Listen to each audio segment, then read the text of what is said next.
What's up guys, we are back. In today's videos, we are starting a new playlist where we're going to be solving questions of biology, chemistry, and who knows what. Solving questions at this point is going to be so important, especially right now that we're so close for the IMAT. So if you're interested in this content and if you're new to the channel, please subscribe to the channel, leave it a like, and let's get going. Alright, so here we are. Today's video is going to be all about chemistry. I separated a couple of questions that I think is going to be very interesting, and there are some contents that I think it's going to be good to explore in order to prepare you for further questions. I'm going to be posting more of these videos, but you on your own start getting a good content of questions prep for you to start getting familiarized with this, because this is going to be really important, because when you're there at the moment, your brain is just going to go straight through some questions that you have already seen, and the time you're going to gain only by having this practice every day in your life, it's going to be really significant, because IMAT is all about time, okay? Much more than how complicated a question is how quick can you solve it. So let's go for the first question. Alright guys, so here we are, question number 1. Let's see, what does it talk about? In relation to reactivity of elements in group 1 and 2, which of the following statements are correct? Okay, so we have 3 statements here, and we have to evaluate whether they're right or wrong, okay? And what is the main topic here? Periodic table. So I'm gonna say a lot of this along this video, but guys, get a periodic table. It's gonna be super important, not only for this question, but for a lot of different questions that require this knowledge. So let's take a look at the first statement here. Reactivity decreases as you go down in group 1. Okay, so it's telling us that the reactivity of the elements that are part of the group 1 is going to decrease as we go towards the bottom. Okay, so first of all, what is reactivity? We got to remember that the group 1 is basically built by metals. Okay, and when it comes up to metals, the reactivity, the way they react is by letting go electrons. So that's their main purpose, so they can achieve the octet. Okay, so it's going to happen the same with group 2 and group 1. So it's telling us that the elements at the bottom are going to be less reactive than the elements on the top of group 1. Is that true? I don't know. Let's keep moving and then we can analyze this more carefully. Second statement's quite the opposite. It's telling us that reactivity increases as you go down, but in this case group 2. But it's the same way of thinking. Okay, so it's basically if one is right, the other one has to be wrong. And the last statement we have here is group 1 metals are generally less reactive than group 2 metals. So it's asking us mostly the same thing about their reactivity, but in this case, instead of moving from the top to the bottom, it's just telling us how do they behave when we move from left to right. Okay, how are we going to answer this? There's only one way of answering this, knowing the correct answer is if you're familiar with the periodic table and you understand the trends. So let's just refresh our minds about the periodic table. I got one brand new here for you guys from Google. Very colorful, very nice, but what I want you to just pay attention. We don't have the trends here right now. I got another image for this. But just to refresh your minds, remember that the most important information here, beside the position where the elements are placed, is the numbers that we have. In this case here, we only have one number on the left corner here, and this one is going to represent the number of protons, okay? So that positive charge that the element has. And non-constantly, it's going to represent the same number of electrons that this element has, because all the elements here, they're neutral. So they have to be equal. So just by looking at this number, you know how many electrons they have. Okay, and you can see that as we move down, and whatever column you choose, the number of electrons are going to increase. Okay. Other than that, usually there's another number on the right corner, and that represents the total mass of that atom. Okay, and remembering that the atom mass is going to be built compound by the number of protons and the number of neutrons. Okay, and once again, the neutrons does not have any charge. That's why it's called neutron. So it's basically going to be protons and neutrons, and the electron that doesn't really have a considerate mass. Okay, so now about the trends, this is going to be really important, and as you can see, there's so many different trends here, and the best thing for you right now is to try and understand each one of them. I have videos talking about these. I'm going to leave it in the description, so go check it out. But right now I'm just going to focus on the atomic radius. Okay, so these 2 green arrows right now, so you can see that the atomic radium, okay, so basically we're talking about those rings that surround the atom. I need you to picture those atoms from Jimmy Neutron or the Rutherford, if you may, atom.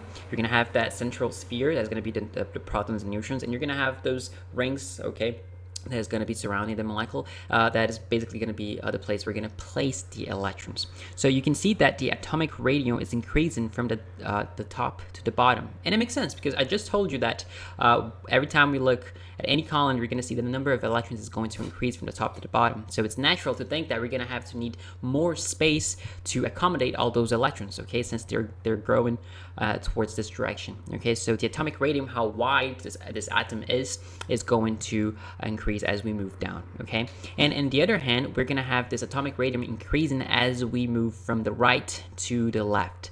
Now, let's take a look once again of what's going on with the electrons here. You can see that the atoms, the number of electrons and protons they're having, it's increasing, okay, as we move from left to right. You can see, for example, 19, 20, 21, 22, and so on. So why does the atomic radium is increasing in the opposite direction? Shouldn't it be in this direction here, from left to right, like we just talked about? But the thing is, two main things that influence in the radium of a atom, it's going to be not only the number of electrons, because yes, naturally it's going to have to take more space, but also how many protons, how big that nucleus is, okay? Because remember, the positive charge is going to attract the energy charge, right? That's like a magnet, okay? So it's natural to think that as big as this atom is, as more protons that it has, okay, more power will it have to attract these electrons that are away from it, okay? So atoms that has a lot of protons here, as you can see, for example, 83 compared to 3 protons. I know these are electrons as well, but the thing is, all these protons condensed in the nucleus, it's gonna have a very strong power of dragging these electrons, or just floating around. So as big as they are, as more power they have to shrink, and then naturally, it doesn't matter how many rings it has around the nucleus, it is going to drag to the center these electrons, okay, all squeezed together. So the ideal situation here, where we're gonna have the largest atoms, it's going to be at this corner here. Why? Because we're gonna have at this corner at the bottom here from the left side, we're gonna have a considerable amount of protons, okay? Answer this question. Why? How? So we're talking about the reactivity here, how easy it is to get rid of those electrons. Let's take a look here at the periodic table once again. The elements that are at the top here, as you can see, they have less electrons than the one at the bottom, okay? What does that mean? That means that they're gonna be a little bit more selfish, like they want their electrons for itself, and that means also that these electrons are going to be closer to the nucleus, because there's not many rings and layers that separate these electrons from the nucleus. So they're very close. So it's going to be harder to remove them. Doesn't that make sense? So as we move down, it's going to have more electrons, and it's going to have a larger radium, so the nucleus is not going to have a lot of control of all of them. It's like a lot of children around of one person that have to mind all those kids, so it's going to be hard for this person to take care of all of them. So eventually they're going to lose one kid, okay? I hope it doesn't, but anyway, this way of thinking, it's easy to see that the first statement is not right. The reactivity does not decrease as you go down in group 1, okay? It actually increases as you go down in group 1, just like it also increases as you go down in group 2.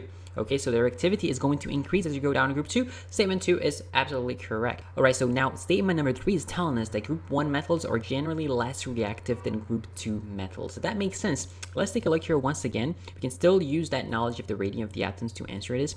And let's take any line here as an example, okay? Let's say, for example, potassium and calcium. You know that the radium of the atoms is going to grow from right to left. So potassium is going to have a wider radium when compared to calcium. In other words, their electrons is going to be a lot more spread than the ones in calcium. So it's going to be a lot more easier to remove those electrons because their energy of attraction is weaker. Okay, the attraction between the nucleus and the electrons is weaker than the calcium that has more control of the situation here. So actually, in other words, we're saying that the group 1 metals are more reactive than the group 2 metals. Why? Because they're wider, because the radium is a lot larger, so they don't have a lot of control of their electrons. It's easy to just go there and grab one. So statement number 3 is incorrect. This basically leaves us with option B. Only the second statement is correct. All right, so moving on to question number 2 here. This is very interesting and it's going to touch on topics that we have already spoken about it, but it's always good to refresh our minds. So which of the following pairs have the same electron configuration? So it gives us a list here of 4 different comparisons between 2 atoms, and we need to know which one of them have the same number of electrons at the end of the day. So for example, here we have lithium and sodium, okay? So first thing you need to remember is how many electrons do they have. And another thing that is important here for you to keep this in mind is that in this case here we're talking about ions, okay, more specifically cation. So you're gonna have to remember the number of electrons and remove, in this case, 1 electron from it. This particular case here doesn't really matter because they both are with the charge 1+, but in the second case here it does matter because the magnesium is a 2+, and we're comparing to a normal regular neon, okay?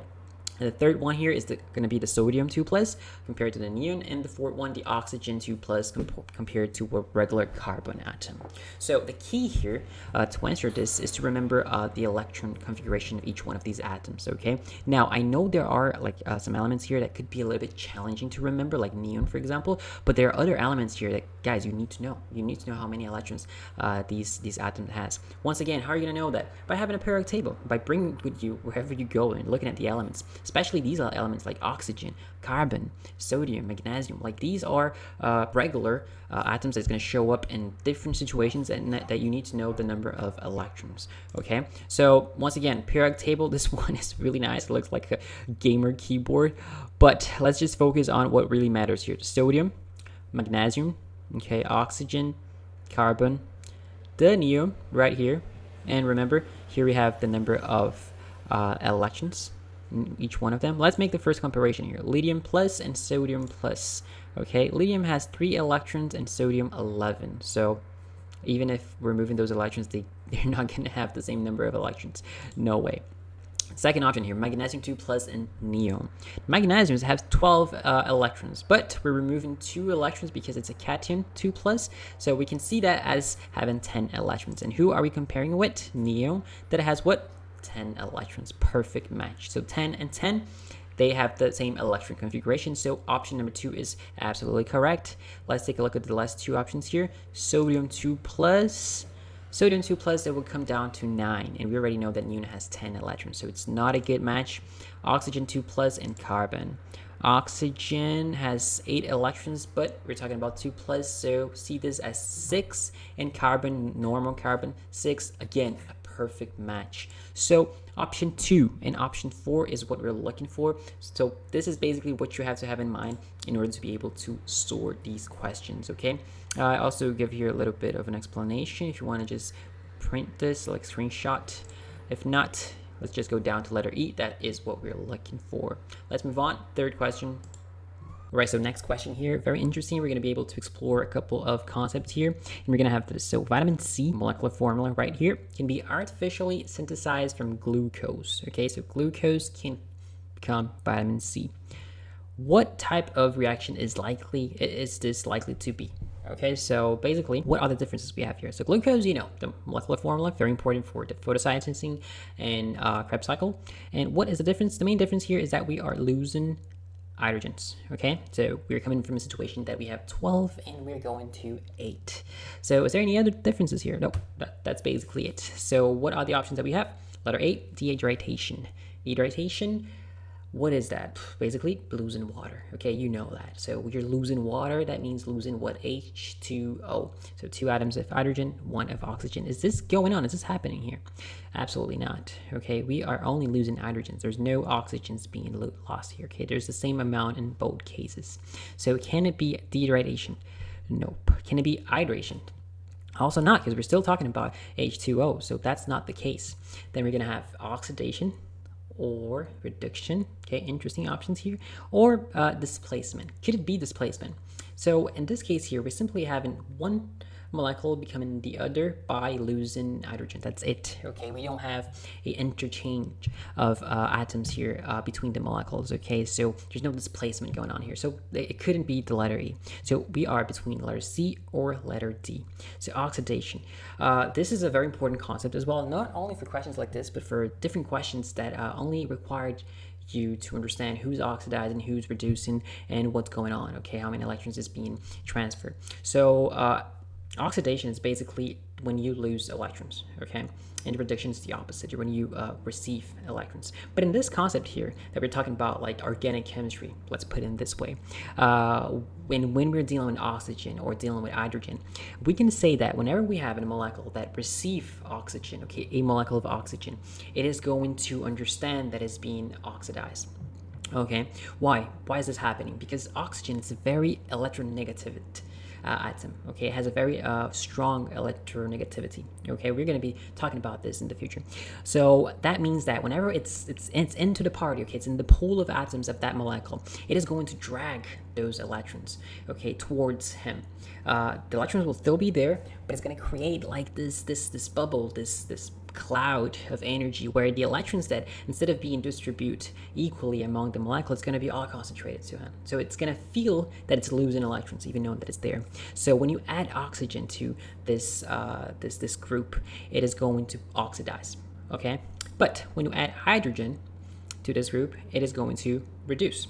So whenever you are adding hydrogens to a molecule, okay, let's say like a fatty acid or something like this, where you want to break those double chains and you want to make all saturated, you are basically reducing that molecule, okay, because you're adding hydrogens. The other way around goes the same when talking about reducing, okay.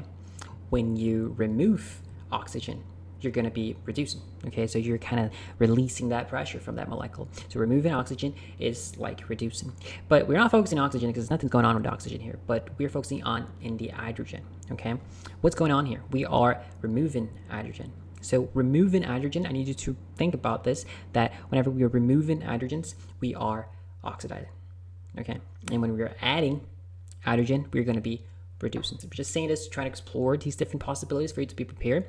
But what's going on here is that we are losing hydrogen.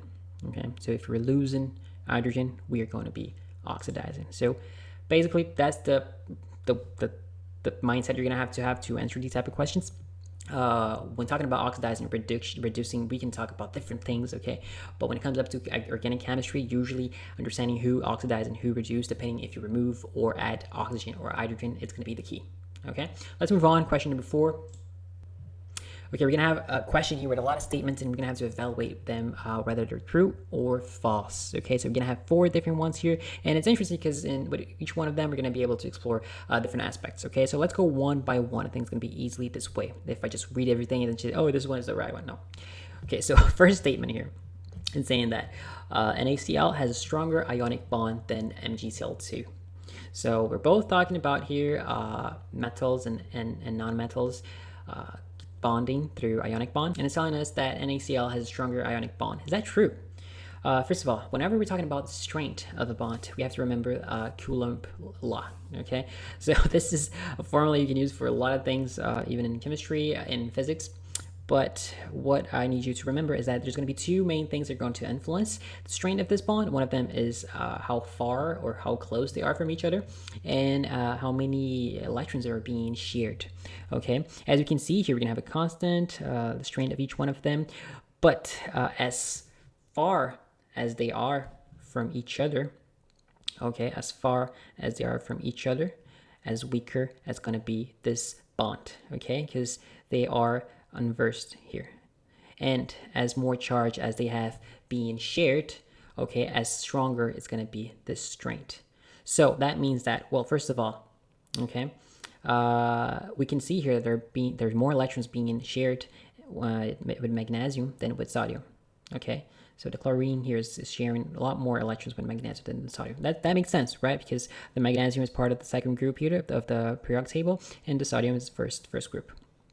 So that means that, first of all, they are sharing a lot more electrons, okay? They're being more energy being shared among them. So the strength, just because of that, is going to be a lot strong, okay? But there's another aspect that I don't expect you to know, but it also influences and play a role here, is that magnesium, it's a lot smaller compared to sodium. Okay, so actually I do expect you to know because we were talking about this. So that means, once again, that because they're smaller, if this number is small, okay, the radium, that means that the strength is going to be strong. So it's the opposite. Actually, the bond between magnesium and chlorine is a lot stronger than sodium and chlorine. So with that in mind, you can already go to the next one. That's false. Statement number 2, transition metals are able to lose a varying number of electrons to form multiple stable positive ions. Well, I mentioned very briefly that these guys here in the middle, they are the transition metals, okay, and there's something interesting about them is that you're going to see a lot of pressure metals here. Gold, silver, and copper, and a lot of other things, and they usually tend to form a variety of different ions. Okay, so you're going to find, for example, iron 3, iron 2, and copper as well. So they also form because their metals are going to be cations, okay, so they're going to be positive ions, and they have this flexibility of forming different types of ions. So that's an easy statement. That's something like, or you know, or you're not, or you do not. So question number 2, it is correct. Let's move on to the third one. This might be a little bit more confusing. So the third statement here says that all covalently bonded structures have lower melting point than ionically bonded compounds. So it is natural to think that ionic bonds, they're going to have a very high melting point. Like think about salt, for example, right? So how are you going to be able to melt that? You're going to have to reach temperatures that are going to be like around 600, 700 Celsius degrees. So that's very high.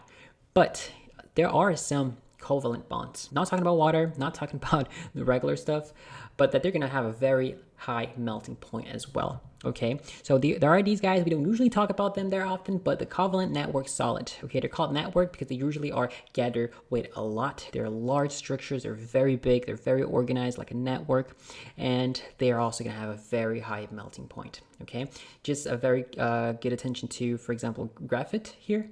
And for diamond, for example, you know, and for you to be able to melt diamond, you're going to have to achieve temperatures like 1,000 degrees or something. So this is not true. Okay. And I talked about this in another video. Every time you see a statement that says all, never, whatever, like absolute statements, they usually tend to be wrong. Okay. Because chemistry, biology is like this. Chemistry is the same. There are always exceptions. Okay, so of course, don't take that for granted, but just keep that in mind. If you're already suspicious about the statement and you already see this at front, you can already probably consider that as wrong. Okay, so not right. Next one, another one with all covalently bonded structures do not conduct electricity. Now that I would say it would be a hard one, okay, to get, because there's practically maybe 1 or 2 examples only of covalent bonded structures that conduct electricity. Okay, the majority of them does not. Oh, but water does, but not because of the water itself, right? Because of the minerals that are in it. So in this case here, we are going to have the graphite as being a very good electric conduit. Okay, so it's even used for different purposes, and it's basically, especially talking about like high school and stuff like this, it's maybe the only example that we have. Okay, so this is a very particular example, and it's good to have in mind. It's not because it's a particular example that it's mean that it's rare. It's quite the opposite actually, because that's maybe the only example. Some questions like to just, you know, when they want to be picky, they just go straight there. So keep in mind that graphite, it is a covalent bond structure, and they do conduct electricity. Okay, so that leads us to letter B. The second statement is the only one that is correct. Let's move on to the next one. Okay, so this might be the only question where we're gonna have to do like math. Okay, but the thing is, when you read it out loud and you start thinking about it, imagine yourself doing that in the lab. I don't know if you had the opportunity to do this in high school or something like this, but it kind of makes sense if you think about it. Okay, so what do we have here? What mass of magnesium oxide is produced when 75 grams of magnesium is burned in excess of oxygen? So let's say we have magnesium, okay, like a powder magnesium, we're burning it for some reason, so it's reacting with oxygen, and it's going to form the magnesium oxide that we saw. Okay, I think we didn't see, but anyway, keep in mind that magnesium is part of the second group of the periodic table, so it's going to require 2 electrons to stabilize. So if it's reacting with oxygen has to be able to share these 2 electrons, okay, give it away in order to form this this ionic bond. Okay, so in this case here, it's quite straightforward because we know oxygen can do that. Okay, so keeping this in mind and having this extra information that we have here, so like the relative atomic mass of magnesium and oxygen, we are able to answer this question because it wants to know whenever we are burning 75 grams of magnesium for no reason, okay, and it's interacting with oxygen, okay, how much of magnesium oxide will we have? 75 grams? No, absolutely not. We have oxygen there. Oh, but I can't see, it's light. No, it does have some of its weight, and we're gonna have to calculate this. Okay, based on what? Based on the atomic mass of the oxygen. Okay, so first thing you're gonna have to do is just build the equation. Okay, and that's why I was talking about, oh, how many electrons the magnesium needs, how many, that's why. Okay, so first of all, let me just put myself here. 3 lines, that's all you need to answer this question. Okay, so realize that we're gonna need 2 magnesium for 1 molecule of O2. Okay, you see where I'm coming from? The thing is, of course, Magnesium needs 2 electrons, and oxygen can already offer that, but we don't have oxygen like it is in the atmosphere. It's always binding to itself. Okay, it's a simple molecule. So that means that we're gonna have 4 available here. So that's mean we're gonna for available electrons, and that means that we're gonna need 2 atoms of magnesium in order to have this. So 2 and 2, 2 and 2. It's basically saying 1 to 1. Okay. That makes sense. Once we have this information, it's going to help us with the rest of it. We're going to have to calculate the moles of magnesium because I know that I have 75 grams of magnesium, but for 1 mole of magnesium, I'm going to need 24 grams. So I obviously have much more than 1 mole of magnesium. So how many moles of magnesium do I have? Basically doing this equation here, it's very simple. The number of moles is basically the number of mass in grams that we have the element divided by the molar mass, okay, or the atomic mass in this case. That leads us to 3.125 moles. So because we know that the proportion is from 1 to 1, as we just saw it right here, we can basically multiply the moles that we have here, okay, by the number of the molar mass. Now we're talking about MgO, okay? So combining 24 grams with 16 grams, we're gonna have 40 grams MgO. That's gonna be what is gonna be the magnesium oxidized. And we're gonna get the final result by multiplying 3.125 moles for 40 grams of mole. Hope you're following me. I might edit this because I think I made a little bit confused. But let's go, guys. We're doing this. We're doing this, okay? Because we're looking for the mass of magnesium oxide, we gotta consider that once this is burned, whatever it is, the mass, it's gonna be the combination between magnesium and oxygen, okay? So the molar mass in this case is gonna be 40, okay? And because we have 2, 2, or 1, 1, that means that the final mass of what we're looking for, it's going to be 3.125 times 40. And the answer is going to be 125 grams. Okay, I hope that was clear. It can get more complicated, but I'm probably going to be bringing more questions of this. Let me know in the comments if this is a topic that you have difficulty, if it's something that is usually struggle a little bit, and I can be focusing a lot more on these questions, okay? So, final question, number 6 and final question. What color will a universal indicator change to in a solution of milk and lipase? Okay, so we have 3 things here. The universal indicator, what is that in the world is that, okay? So a universal indicator is going to tell you what is a pH of the element of whatever we are trying to figure out the pH, okay? We're going to have milk and we're going to have lipase. Okay, lipase is an enzyme, important for us to remember. And this is an interesting question because it kind of talks to biology a lot. Okay, so before we get into the options and figure out what is the correct answer, let's just remind ourselves a little bit. So these are the colors you can find, and universal indicator, of course, it can change from brand to brand, from spectrum to spectrum. But if you think about it, it can only be 3 things, right? It's going to be acid, neutral, or base. So the acid is going to be like strong red, and as you start getting neutral, it start getting light, so orange, yellow, and then neutral, green, because why not, right? Green is neutral.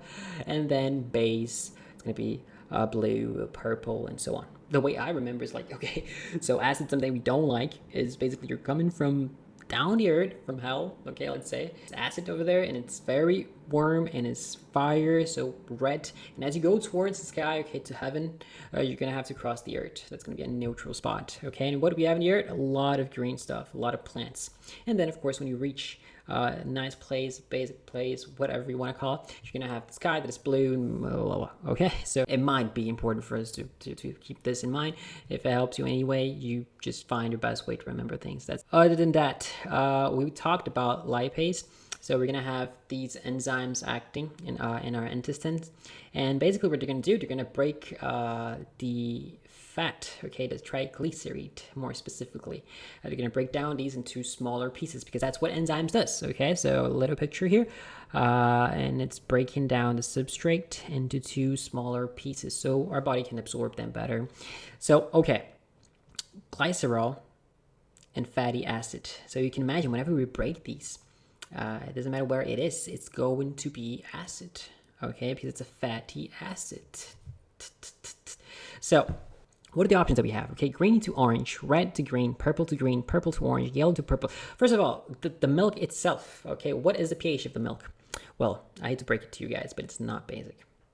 Okay, it's actually quite a little bit acid. Okay, it really depends, I think, from cow to cow, but from what I found, like the range, there are some milks that can be like very acid, like 6 or something, but they usually are among 6.5, 6.7, and so on. So anything below 7 is going to be considered acid, even knowing that it's not, oh my god, I'm going to die.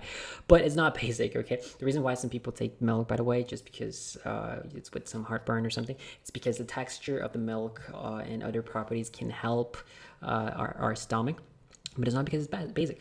So that's the first thing to have in mind.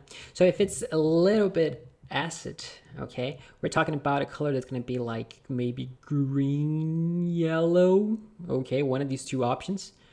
Now what's going to help us with the second option here, okay, orange or purple. Okay, it can only be A or E, but you remember that orange is color, it's a color for acid things, and purple, it's a color for basic stuff. So I told you guys that whenever lipases are going to come into action, it's going to break those triglycerides and it's going to release the fatty acid. It's going to make the milk more acid.